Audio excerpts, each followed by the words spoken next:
même moment, sous la pluie torrentielle, secoué par la tempête, un petit véhicule approchait, à une vitesse qui suggérait l'absence absolue de peur,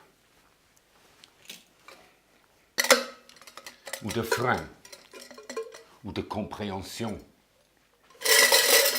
Rebondissant violemment sur les trous et les cailloux, ses essuie-glaces en état de panique, ses pneus faisant gicler de grands rideaux de boue, il traversait les champs comme s'il était attaché à sa destination par une épaisse élastique tendue. C'était Mémé Proniewski, sage-femme, dans sa bedeche. Sur la route, de très nombreux crapauds étaient sortis pour se faire des yeux doux.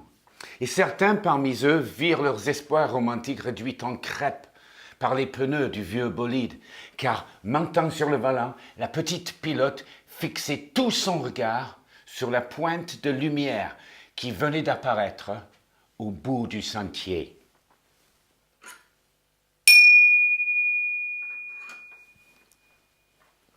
Une fois chez les McCoopers, ni la sage-femme toute mince, ni sa patiente toute ronde avaient compris le triste sort de Hamish McCooper. Mémé Proniewski ne pensait qu'à son œuvre. Scolastique n'était consciente que de son travail. Lorsque les cheveux bruns du bébé apparurent entre les cuisses de la jeune, l'activité s'intensifia. « Poussez !» cria la sage-femme en tirant sur la touffe. « Tirez !» cria sa patiente en poussant de toutes ses forces et puis, dans sa douleur, « à la vache !» À cet instant précis, là, le vent se tut. Et la petite grossièreté verbale de Scholastique McCooper restait suspendue dans l'air de la maison, comme un paix lors d'un enterrement. Une certaine confusion s'installa. Pendant 3 secondes, personne ne dit mot. Puis un rafale, comme un coup de maillet, secoua la toiture.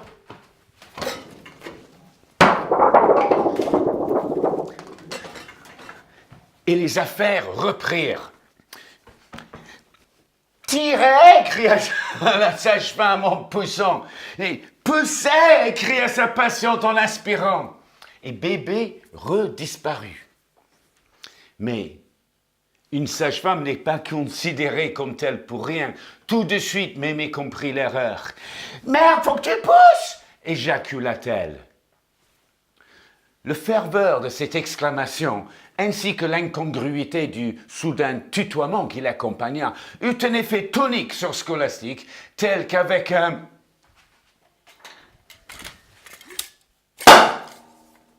Elle propulsa le bébé comme un boulet de canon dans les bras de la vieille. Bien qu'essoufflée par l'impact de l'aîné, Mémé Proniewski restait égale à sa vocation. Pendant les 2 heures suivant l'arrivée de la maigre mamie, 3 parfaits garçons naquirent. Identiques, bruns et musclés, ils étaient alignés au bout du lit comme des noix de coco à la kermesse. Puis ils durent partager 2 seins, et le vacarme de leur désaccord rivalisa avec les plaintes de la tempête. Afin d'éviter la colère de la sous-préfecture, surtout la pétasse à l'accueil, ainsi que la taxe sur l'indécision, Scholastique nomma ses fils tout de suite, les indiquant d'un doigt tremblant de fatigue et de fierté. Elle proclama par-dessus leurs cris Barry, Larry et Harry. Voilà.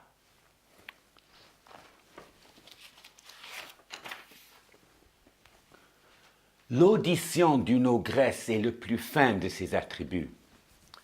Pour accommoder le mécanisme, l'évolution a réduit la cervelle jusqu'à ce qu'elle ressemblât à une petite limace blanchâtre.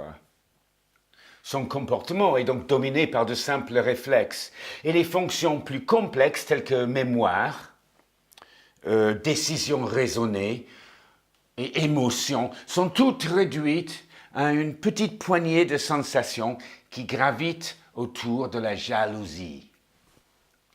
Bien que distant d'un bon demi-kilomètre, la mère von Griffon-Nobel entendit clairement les pleurs des nouveau-nés et se dirigea vers leur source.